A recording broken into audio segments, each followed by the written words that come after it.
En el marco del Día Nacional de la Desaparición Forzada, que se conmemora el 21 de junio, y del Día Nacional de los Héroes y Mártires de Guatemala, que se conmemora el 30 de junio, la Red Internacional de Solidaridad con Guatemala, RISC, presenta un diálogo con la activista guatemalteca, artista plástica, productora, directora y editora de vídeo Ana Lucía Cuevas.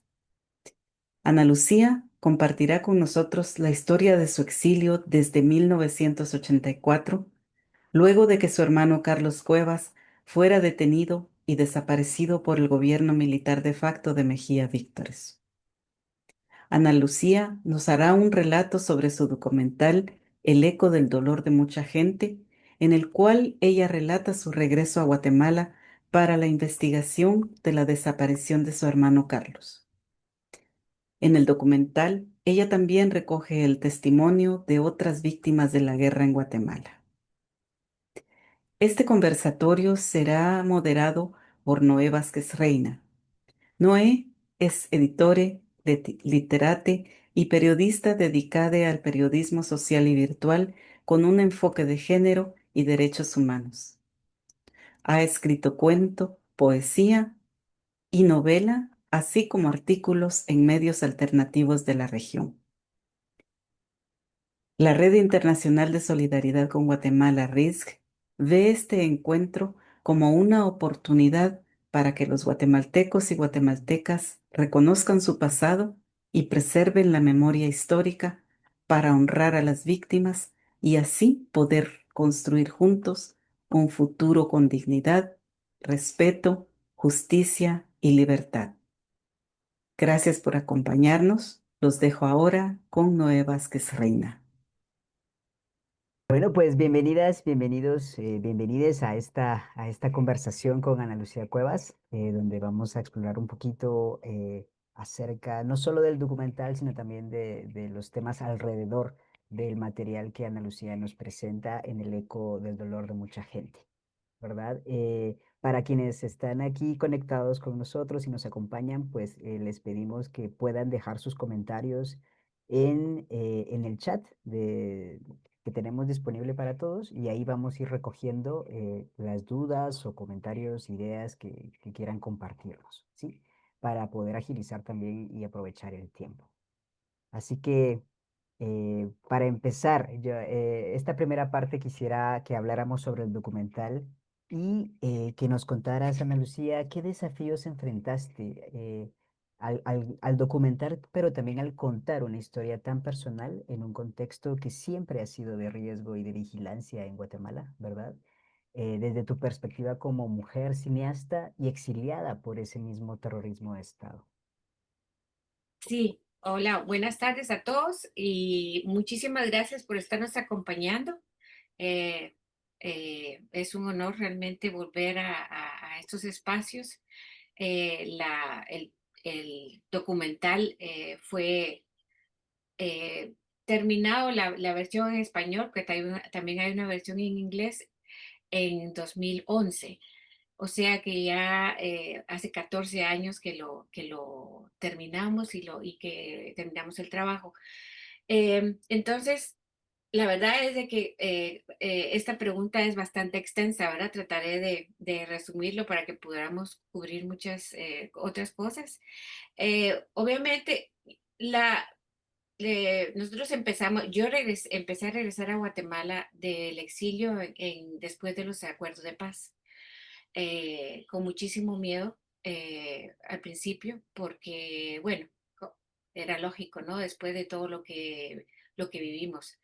Eh, Sin embargo, ya cuando nosotros llegamos poco a poco investigando que si era posible hacer un documental de esta manera, sí, principalmente lo que más se me dificultó fue que yo tenía yo soy de mi familia, de las más jóvenes, digamos, y bueno, las experiencias que yo tuve personalmente con mi familia fueron demasiado difíciles. Entonces, el miedo fue el primer obstáculo que yo tuve cuando empecé a regresar a Guatemala a investigar para ver si era posible lo que queríamos hacer, ¿verdad?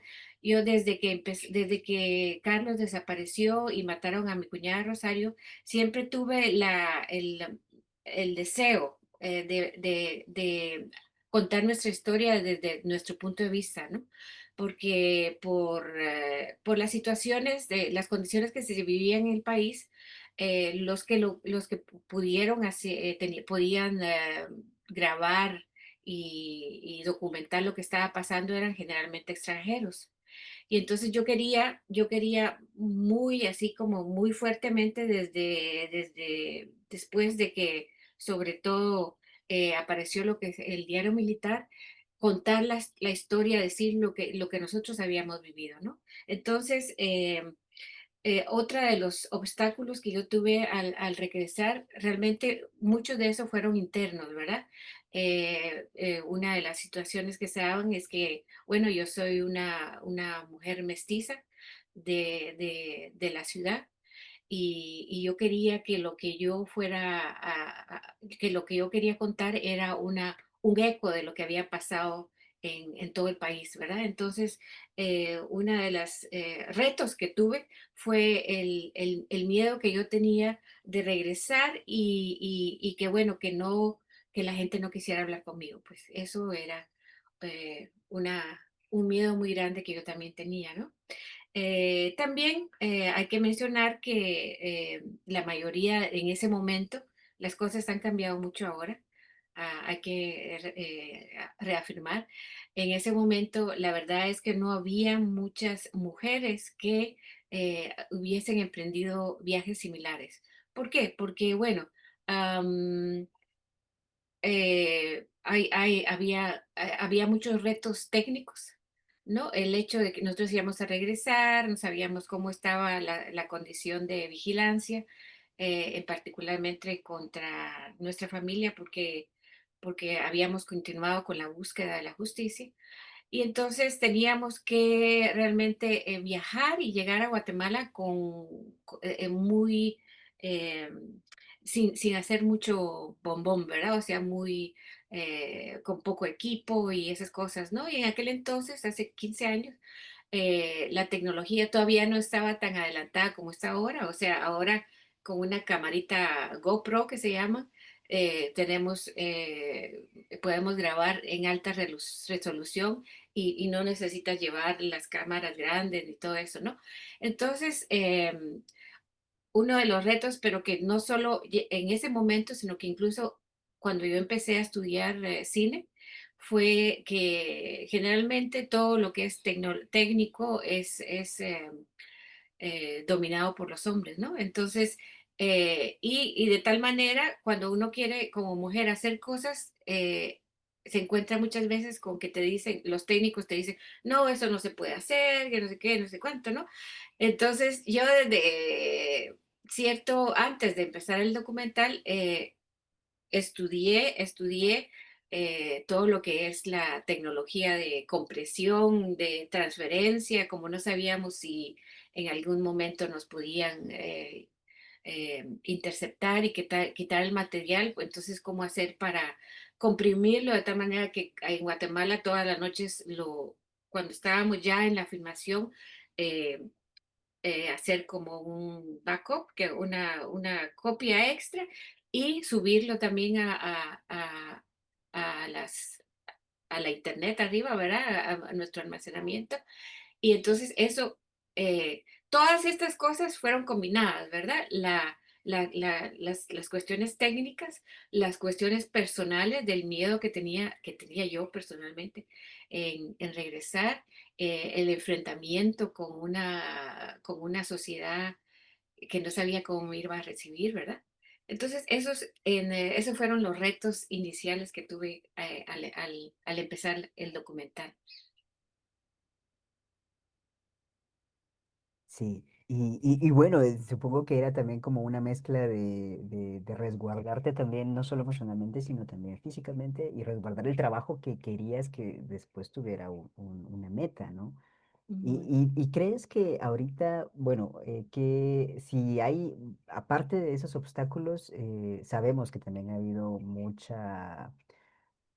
mucho hermetismo cuando se habla de archivos militares y policiales, ¿no? Pero ¿tú crees que con la experiencia de regresar, saber que hay cosas que han cambiado, que no estamos en los mismos años, pero que se resisten las autoridades y el gobierno a dar información, pero tú crees y consideras que también ha pasado algo con la apertura social en cuanto a estos temas?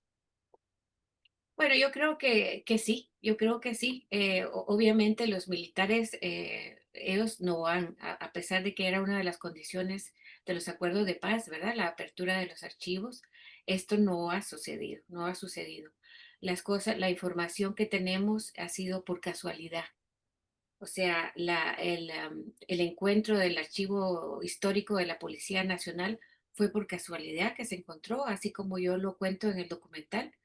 Em, También lo que es el diario militar, que fue que nos vino a traer luces a muchas familias que no sabíamos qué había pasado con nuestros familiares, y además todo el estudio que se hace alrededor del diario militar fue también por alguien lo sacó y se entregó por casualidad. O sea, no casualidad, sino que no fue por voluntad de los militares, ¿verdad? Entonces, yo en este sentido no creo que realmente se ha avanzado mucho porque ellos siguen siendo muy herméticos y bueno, todo lo que se ha logrado en relación a saber más sobre cómo operaban los aparatos represivos, etcétera, ha sido porque nosotros los familiares, nosotros los que sufrimos la guerra, hemos empujado y hemos logrado tener la información que se tiene hasta el momento, ¿verdad? O sea, del aparato represor no ha habido nunca voluntad ni de cooperar, ni de... No, al contrario, ¿no? Eh, a nivel nacional, yo la verdad es de que eso más bien lo tendría que decir, y soy completamente honesta, gente que vive adentro del país, ¿verdad? Y que como gente como que ha vivido estos procesos y que sigue en el país, ¿verdad? Yo mencionaba hace un ratito, antes de empezar, que ayer me entrevisté con una compañera de Ocote, ¿verdad? Se llama, sí, este este Ujú. medio informativo. Y bueno, era una muchacha de 26 años que incluso que cuando nosotros hicimos el documental, era adolescente, tenía 12 años, ¿verdad? Entonces, eh, era como, me impactó, porque era como volver desde una persona que no, a pesar de estar en una posición donde hay mucha información que va y viene, había mucho desconocimiento de todo lo que había pasado, ¿verdad? Entonces, eh, precisamente el documental es un esfuerzo de que quede, lo bueno es de que precisamente queda de una manera, es la evidencia, ¿verdad? La película, las fotos, los sonidos y todo eso son evidencia que queda de ese pasado y es ahora relativamente accesible, ¿verdad? Entonces, eh, de- de- tendría yo que vivir adentro de Guatemala y desafortunadamente no yo para terminar por completo esta pregunta, pero eso es más o menos mi percepción. Claro, y bueno, te comento, como una persona que sí está en Guatemala y que se ha acercado a personas interesadas también en recuperar esos registros que están en estos archivos que, como tú dices, fueron casualidades que fueron como también aprovechadas en su momento, fortalecidas y con gente muy capaz que sí participó, ¿verdad?, en la clasificación de estos archivos. Y por suerte, en estas semanas he estado participando con un proceso de gente más joven, ¿verdad? Que también tiene interés en saber qué hay en esos archivos y que también quieran darle una interpretación. Y eso me lleva a la siguiente pregunta. Em, cómo imaginas el papel del cine documental en la construcción de la memoria, de la memoria, ¿no? Y la Ujú. justicia en los próximos años, sobre todo para las nuevas generaciones? Bueno, yo he estado pensando que lo que ya más o menos dije, que materiales como películas, imágenes, fotografías, sonidos, se convierten en un momento dado como evidencias históricas de los procesos históricos, ¿verdad? Entonces, juegan un papel fundamental en el reconocimiento y la memoria histórica, porque precisamente hoy, 15 años después, 15 años es un montón de tiempo, siento yo, pero 15 años después de que lo hicimos, eh, sigue manteniendo de alguna manera, eh, es importante por las historias que se cuentan, o sea, juega un papel fundamental en el recobro, sorry, perdón, yo la mayoría del tiempo hablo inglés, entonces se me chivuela un poco el sentido, pero no, juega un papel fundamental en el mantenimiento de la memoria histórica, yo creo que sí. Claro, mira, nos está comentando alguien en el chat que él ha Ajá, trabajado, César García ha trabajado mucho tiempo en temas de memoria histórica, pero que todavía no había visto tu documental, entonces agradece mucho que lo hayamos, bueno, que se haya puesto en las redes y que se haya dicho que está abierto el espacio para que la gente lo vea, ¿no? Y ajá, como tú dices, precisamente es un material que ajá, está ujú, vigente al día de hoy, que nos recuerda que una historia familiar fue la historia familiar de mucha gente, ujú, ¿verdad? Y que también repercute en las generaciones que vinieron después, ¿no? En la sí, historia de todo el país que de alguna u otra manera esta vigencia de temas es porque tenemos incluso las mismas estructuras, ¿no? A ajá. ver, y nos puedes contar también qué aprendizajes personales y colectivos te ha dejado este proceso de búsqueda y de memoria después de estos aproximadamente 15 años de que salió el Eh, documental. bueno, por supuesto que fue un proceso muy difícil porque en nuestro caso nosotros íbamos construyendo la película al mismo tiempo que llevábamos un proceso de justicia en Guatemala, ¿verdad? El proceso de justicia por mi hermano Carlos inicialmente y después justicia por el asesinato de su esposa y su familia. Entonces,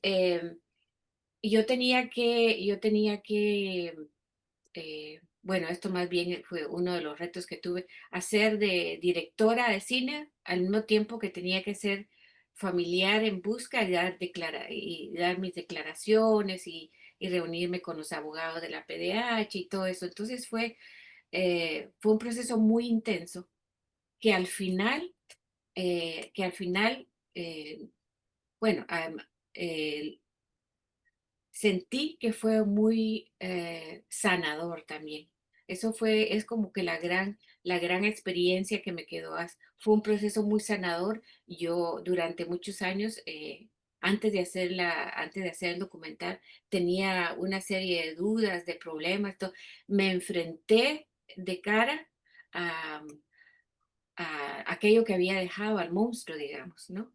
Eh, y cuando regresé un poco, retrocedí un poco y reflexioné, primero, la mayor resultado de esta experiencia fue que perdí el miedo. Aquel miedo que tenía yo al principio, que increíblemente ya no me acuerdo mucho cómo se sentía, pero que realmente afectó mucho mi vida desde que era pequeña y después se me quitó el miedo. Y se me quitó el miedo porque estuve cerca de personas maravillosas, ¿verdad? Aurelena Farfán, las mujeres que entrevisté en, en el campo, ¿verdad? En Chimaltenango, en las ciudades, durante todos los procesos eran personas tan seguras,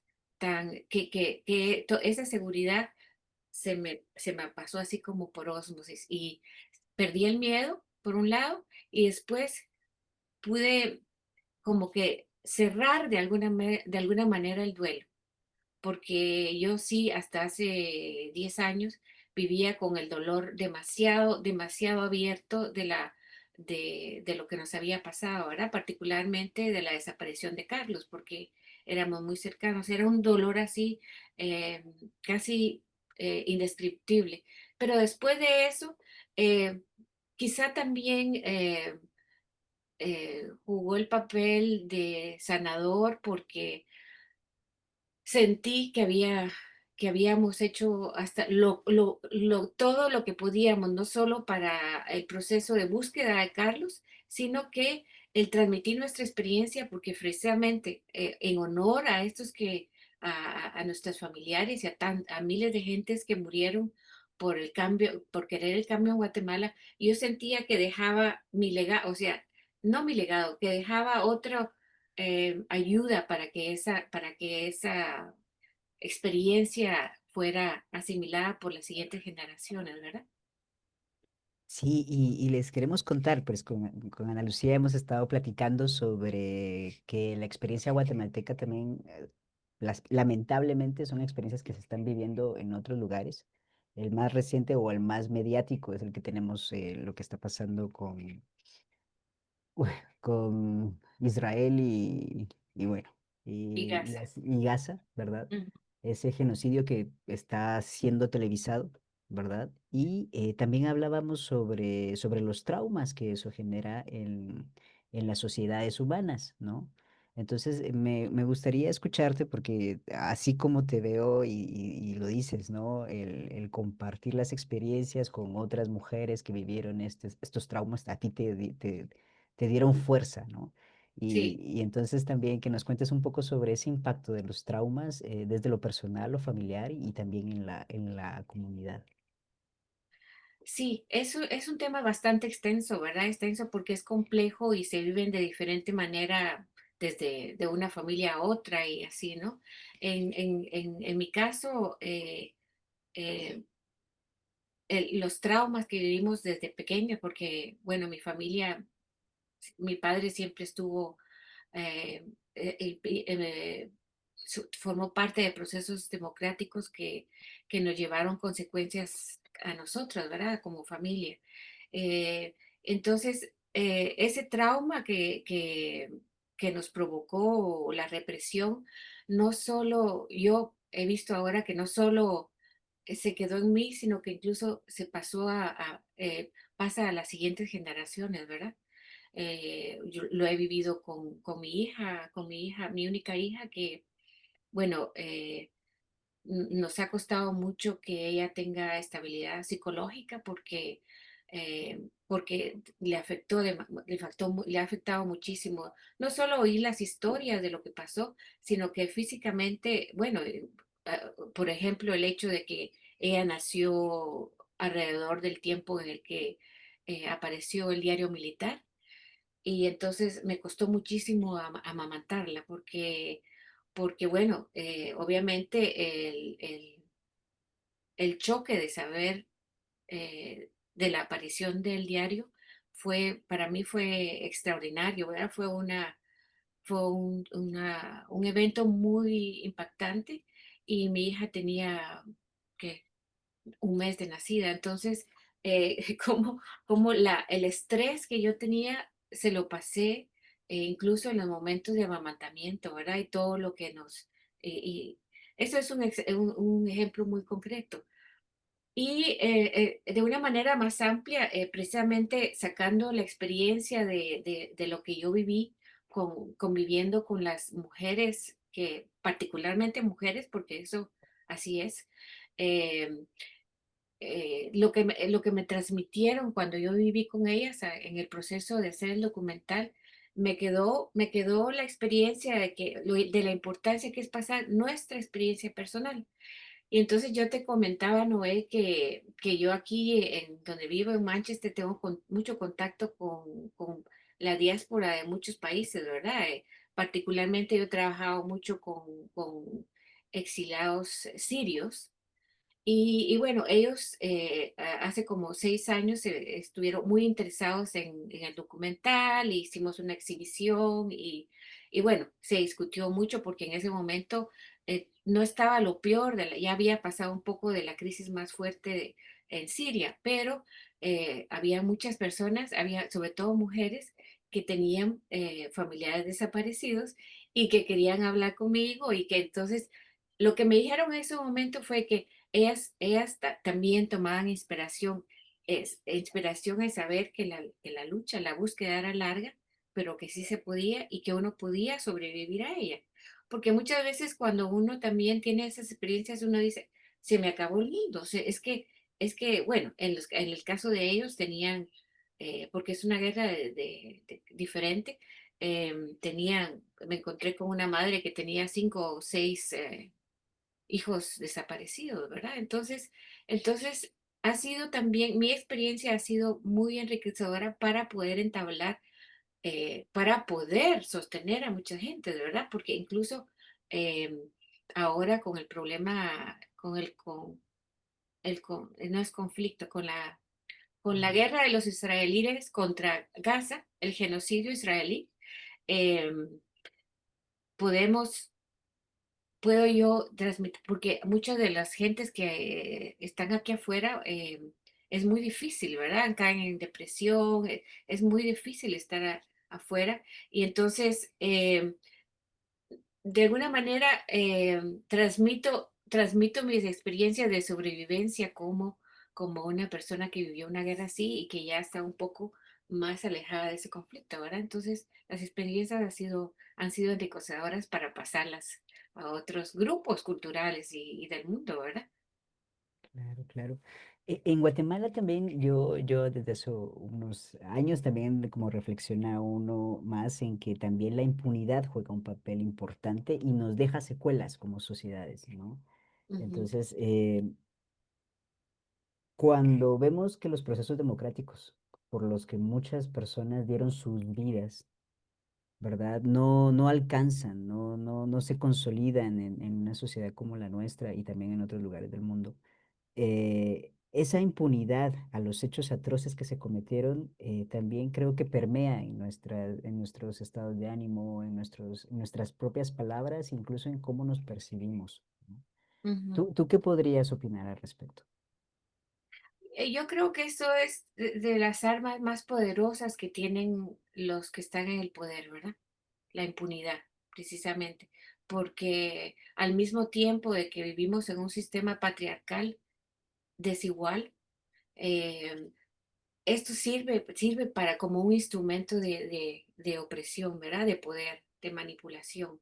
Yo pienso que la impunidad es lo más, sí, el arma más fuerte que se puede usar contra una.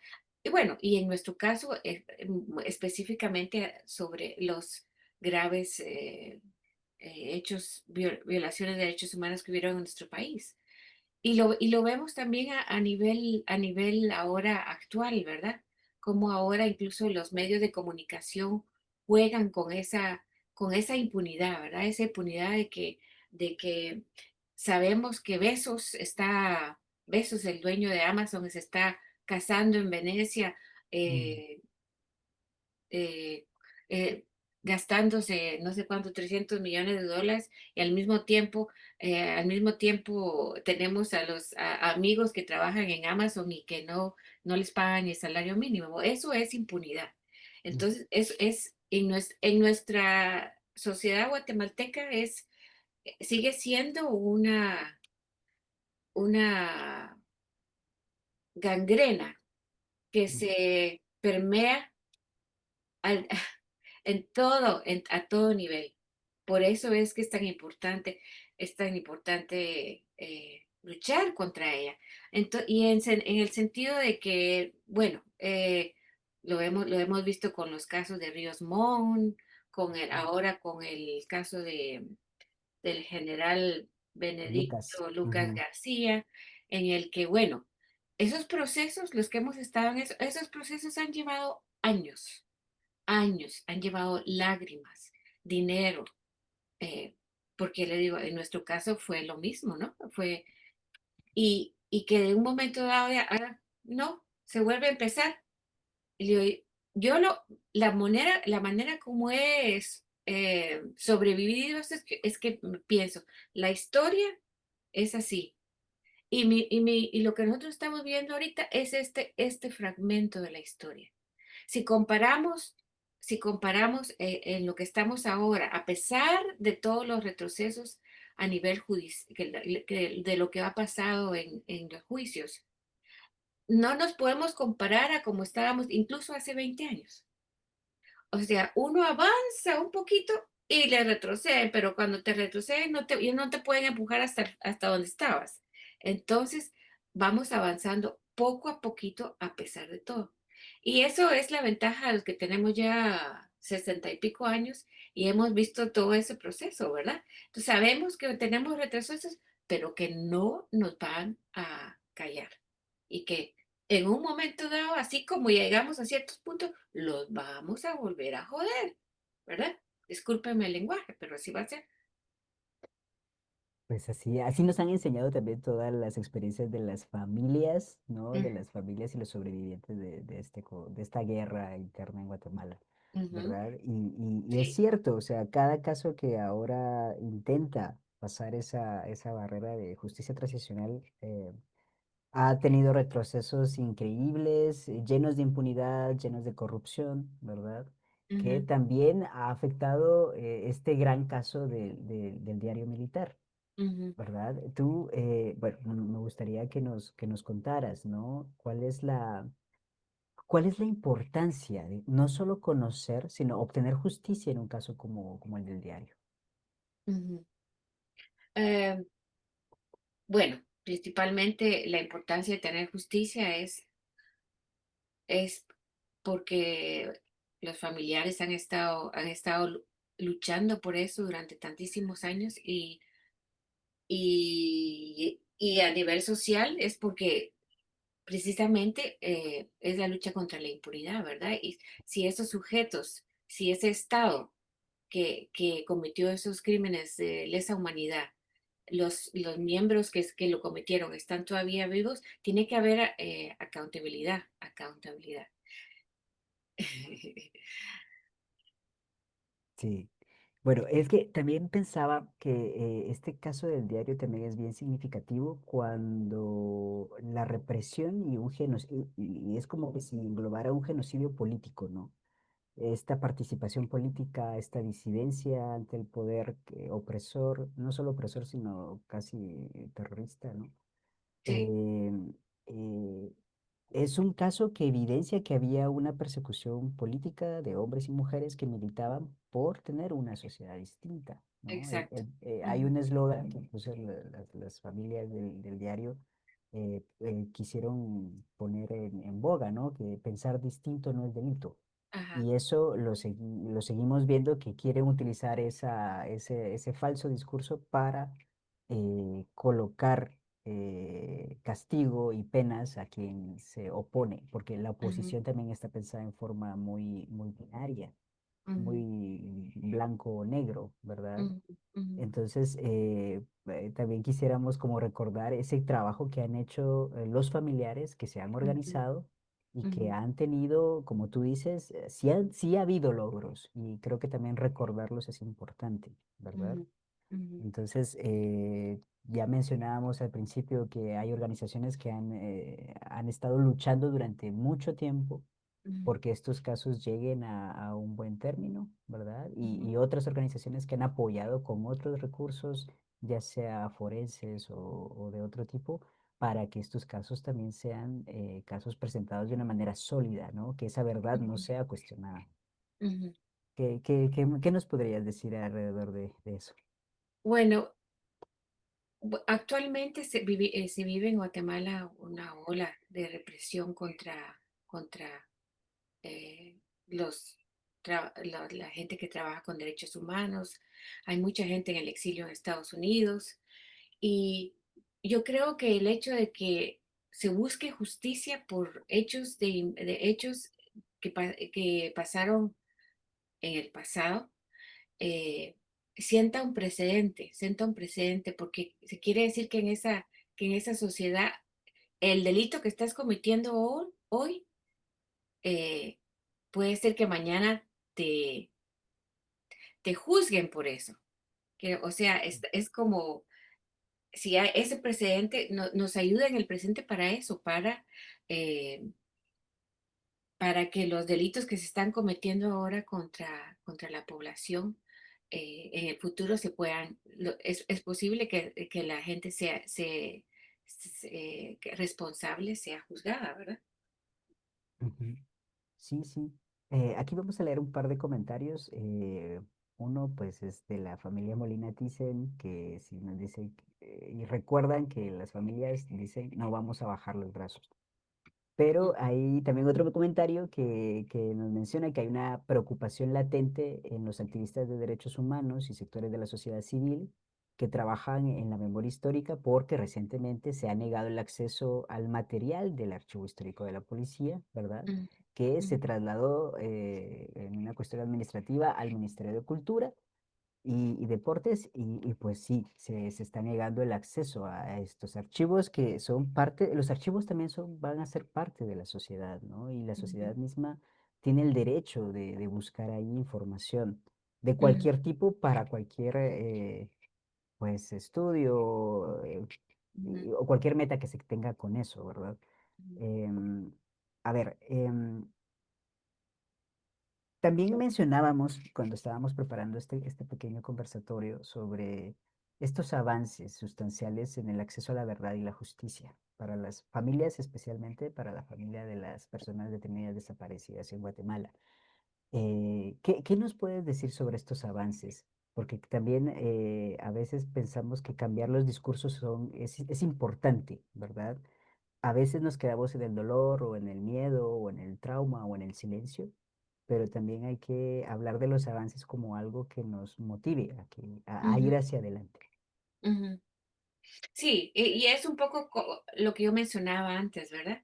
Que somos testigos, somos portavoces de esas experiencias. Y precisamente darle eh,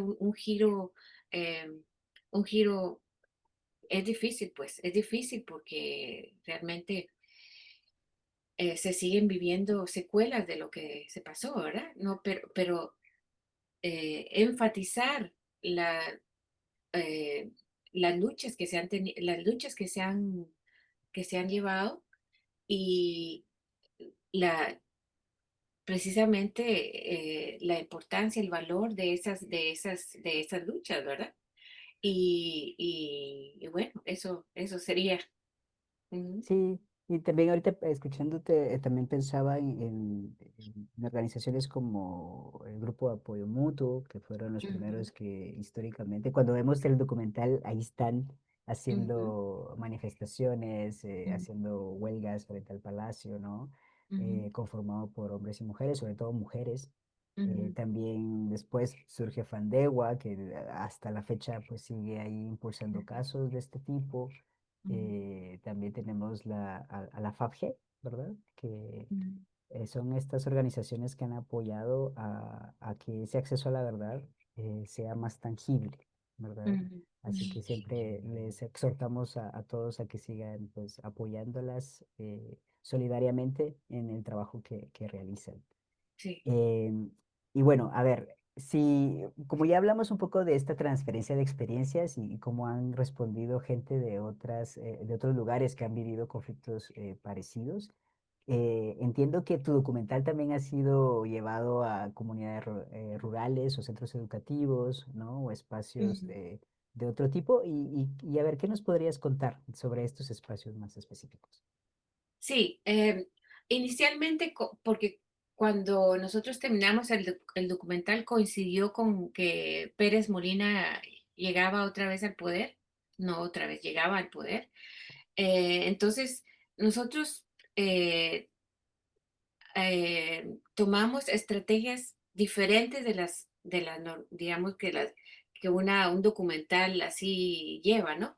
Entonces, por ejemplo, en los pueblos o en las ciudades afuera de Guatemala, de la capital, hay muchas televisiones locales, cables que le llaman, ¿no? Que buscan llenar los espacios necesitan material para llenar los espacios. Entonces, usamos muchos de esos espacios para que llegaran a los pueblos afuera de la capital. También nos asociamos con lo que era, ya no existe, el Museo de los Mártires, que era dirigido por otro familiar de desaparecidos, Samuel Villatoro, y él se encargó porque de llevar el documental a colegios, a escuelas, lo, ahora ya no, bueno, todavía lo sigue utilizando, pero él con su familia y todos los miembros de lo que fue el Museo de los Mártires, lo utilizaron como un instrumento educativo, ¿verdad? Porque como es bastante didáctico en el que va poco a poco explicando lo que pasó, eh, así lo hicimos en Guatemala y nos dio bastante buen resultado. Y ya después se ha utilizado como es bilingüe y los lugares donde le hemos enseñado han sido bastante variados, ¿no? Aquí, por ejemplo, en la Universidad de Inglaterra lo siguen usando en los cursos de estudio latinoamericanos, eh, porque como es bilingüe también, hicimos énfasis en que queríamos hacerlo así, para que nuestra audiencia principal era la audiencia de Guatemala, porque ahí queríamos que llegara. Pero como teníamos la facilidad de poder hacerlo en los dos idiomas, lo hicimos y entonces la audiencia se abrió y bueno, te digo que hasta ahora lo siguen usando. Eso ha sido como constante, ¿verdad? En las universidades de estudios latinoamericanos o de estudio de mujeres, así. Pero también lo llevé a lugares como España, fui bastantes veces y fue súper interesante el cuestionamiento que salía después de haberlo presentado, ¿verdad? En sociedades como la española, en las que no se había llevado un proceso como el que se ha llevado en Guatemala, ¿verdad? Y como dije también con otras audiencias como las sirias, como los palestinos, o sea, ha servido de diferentes maneras en diferentes audiencias, para diferentes tipos de audiencia, lo cual ha sido muy positivo. Y algo que me gustó mucho del documental precisamente es que es muy sencillo de asimilar, ¿verdad? Creo que Mm, sí va paso por paso, tiene escenas que sí a mí me sujetan la garganta un poco, porque claro, toda la historia de tu familia es como de otras familias que vivieron estas atrocidades en carne propia y se repitió para el núcleo familiar específico, ¿no? ujú, Es muy intenso, es fuerte, ¿verdad? Pero como bien lo dice el título del documental, tú quisiste que en algún momento, tanto de preguntar y hablar, te diste cuenta que mucha gente tenía experiencias similares, ¿verdad? ujú, Voy a leer otro comentario que nos dicen acá. Dice que actualmente en el Parque Cultural de Quetzaltenango y el Museo de la Memoria se están sufriendo ataques y está en riesgo de desaparecer, ¿verdad? Es importante estar atentos, denunciar y solidarizarse para que tengan presupuesto y puedan seguir su labor. ujú, Cuando yo empecé a trabajar en organizaciones de derechos humanos, sí había como una frase que me marcó y me sigue marcando, pensando en que la memoria también es un territorio en disputa, ¿verdad? Porque quieren que la sociedad guatemalteca desconozca sobre todo los hechos. ujú. Y en ese contexto, ¿qué mensaje consideras que es el más urgente de transmitir hoy a las nuevas generaciones sobre memoria histórica y la lucha contra la impunidad en Guatemala? Bueno, el mensaje que se repite mucho que no debe haber repetición, ¿verdad? Que Ujú. los crímenes del pasado no se deben volver a repetir. Eh, sí, eso sería como el principal mensaje que uno debe, incluso, bueno, incluso eh, las experiencias guatemaltecas sirven para extrapolar y hablar sobre eso con otras, lo que pasa ahora en Palestina, ¿verdad? Ujú. Eh, las consecuencias del trauma, la impunidad, los mismos actores históricos que siguen reprimiendo a nivel mundial a los mismos grupos sociales, ¿verdad? Yo tengo la impresión, ojalá que sea cierta, de que ya no hay tanto, o sea, estamos viendo que las guerras se están llevando con completa impunidad, porque, bueno, los poderosos siguen siendo el poder, ¿sí? Pero yo siento que hay más conocimiento popular sobre lo que está pasando. Porque precisamente también, por ejemplo, mi vínculo, y no sé si me estoy desviando del tema, pero igual lo voy a decir, mi vínculo con Palestina ha sido muy largo. Tengo 40 años de estar vinculada con Palestina por diferentes situaciones de la vida.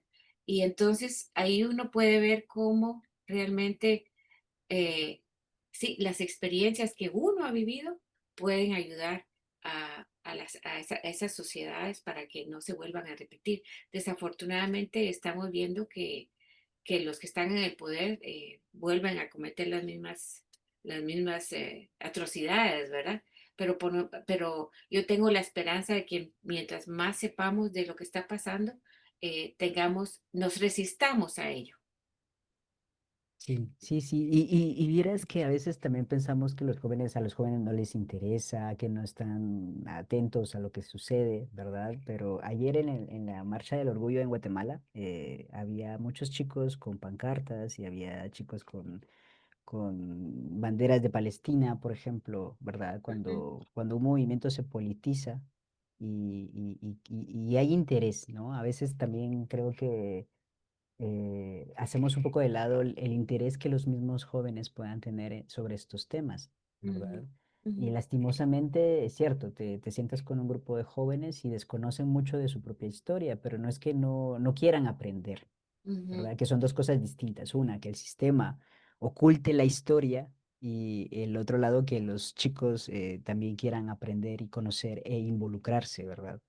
Entonces ujú, yo en ese sentido quisiera tener esperanza de que no todo está perdido y que la humanidad vamos a pique, aunque pareciera que así es, ¿verdad? ujú, ujú, Bueno, yo creo que vamos a ir también ya cerrando el espacio. No sé si quisieras pues decir algo más.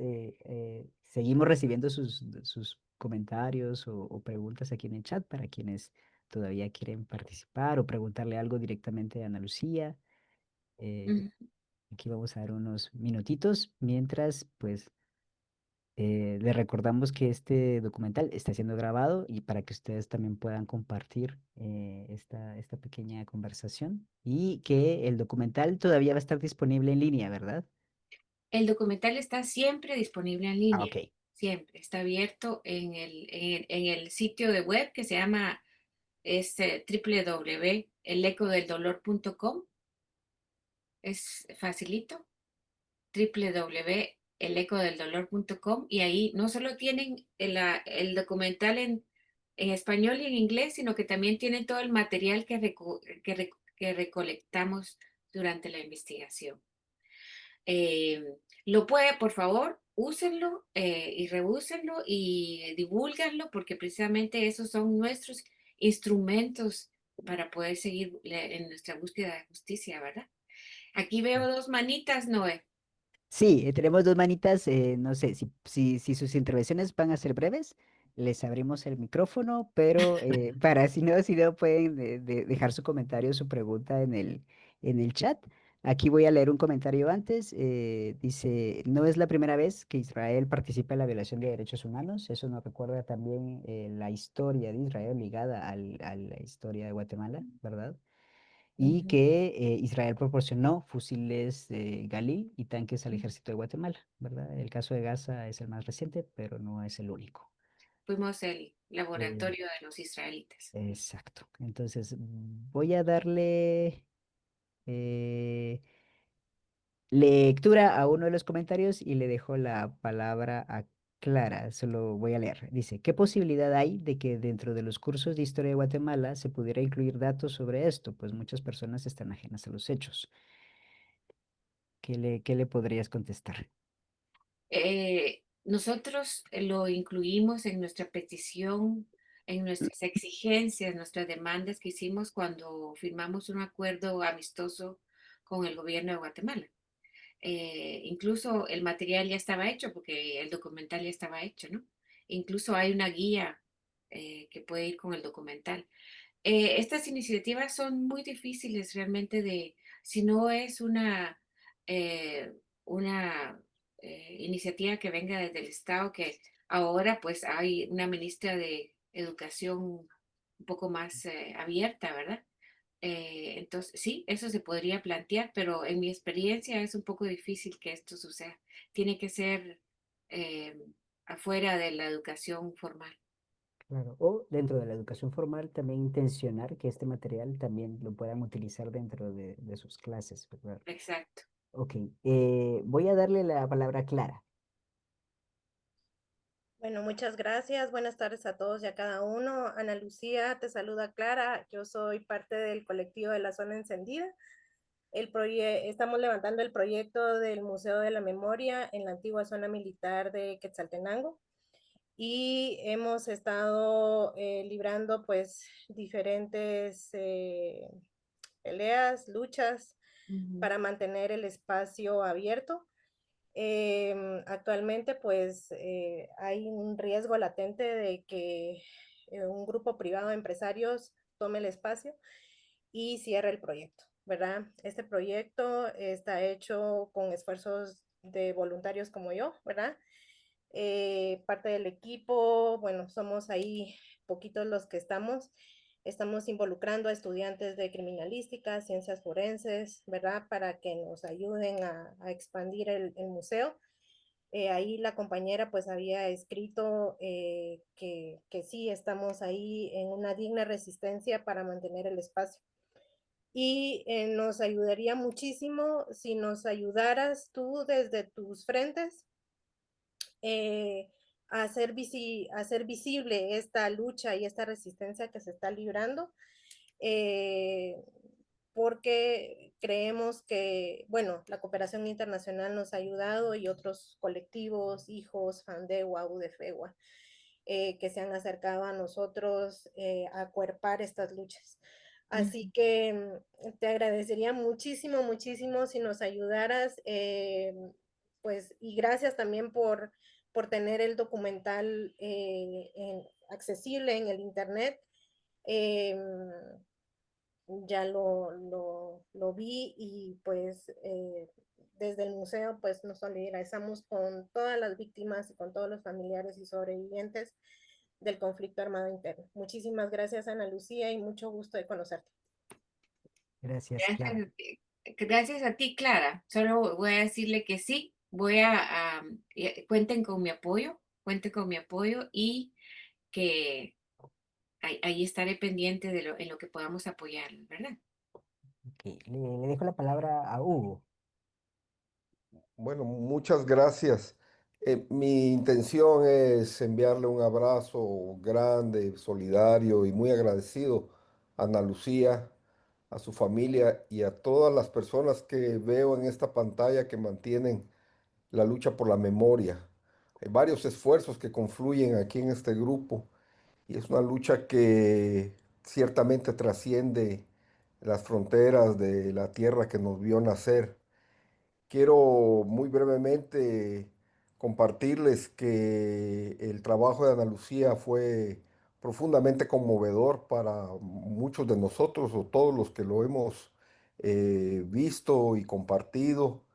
Tuve el honor de compartir con Carlos en diferentes momentos de mi vida, en la infancia, en la universidad, y recuerdo con mucha nostalgia su gentileza, su cariño, su trascendencia humana. Recuerdo a tu hermano en el velorio del rector de la Dignidad, tu padre, el padre de ustedes, en la baranda trasera del Consejo Superior Universitario, en la rectoría de la Universidad de San Carlos. Y Carlos, básicamente trasladándonos tranquilidad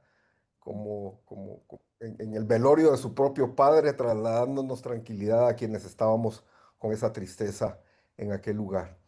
Es eso, querida Ana Lucía, es eso, querida Brisna, es eso, queridas Molina, Tyson, nuestras queridas hermanas, Jimena y otros que veo aquí en la pantalla. Un abrazo grande para todos, desde lejos y desde muy, muy cerca. Así es. Gracias por la... Muchas gracias, Hugo. Gracias, Hugo. Gracias, gracias. Siempre eh, me impresiona mucho cómo te pareces a tu papá. Bueno, vamos a darle la última palabra a Marco Tulio y ahí cerraríamos con las intervenciones por habla. Marco Tulio.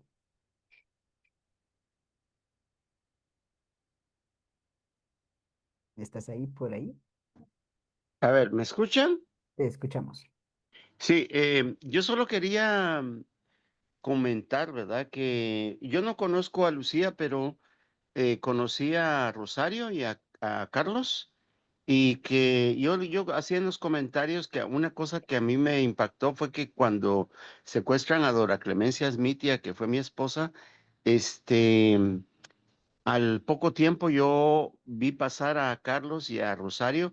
Rosario había sido compañera de ella, maestras del colegio belga, y yo sentía en la mirada de ellos porque no se podían detener, porque obviamente yo estaba siendo perseguido, ¿verdad? Una mirada de solidaridad muy grande y entonces eso no se me olvida jamás. O sea, los tengo en mi mente, los llevo en mi corazón. Y sí creo que la memoria histórica es una lucha estratégica que hay que librar con mucha paciencia y hacerla con todo el empeño, porque es una cosa que trasciende a la humanidad. Muchas gracias y buenas tardes a todas y a todos. Gracias, muchas gracias.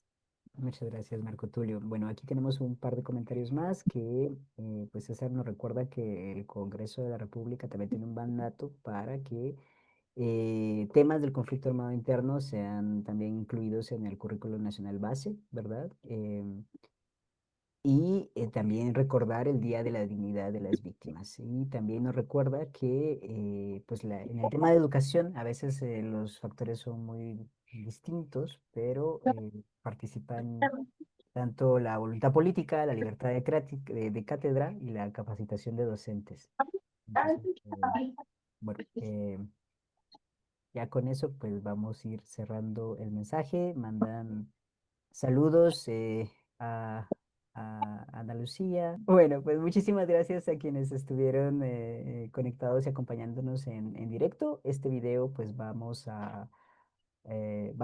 va a colgar después en las redes sociales para que puedan transmitirlo y compartirlo también.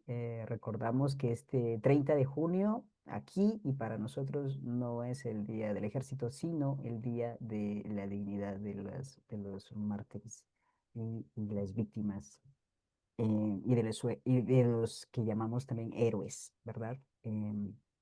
Así que muchísimas gracias a todas y todos por acompañarnos. Aquí siempre tendremos el espacio para hacer un poco de reflexiones y recordar la memoria histórica. Y, y- y Clara, también nos solidarizamos con el trabajo que está llevando a cabo el allá en Quetzaltenango, ¿verdad? Y también les deseamos las mejores de las energías para que el sitio se mantenga abierto y que pueda promover también la memoria histórica. Entonces, pues muchísimas gracias a todas y todos. Y muchas gracias, Ana Lucía, por tu trabajo y también por darlo y por expresarnos aquí tus experiencias. Gracias, muchas gracias. Gracias a todos nosotros. Gracias a todos nosotros que seguimos aquí y, no, y seguimos luchando. Gracias a todos.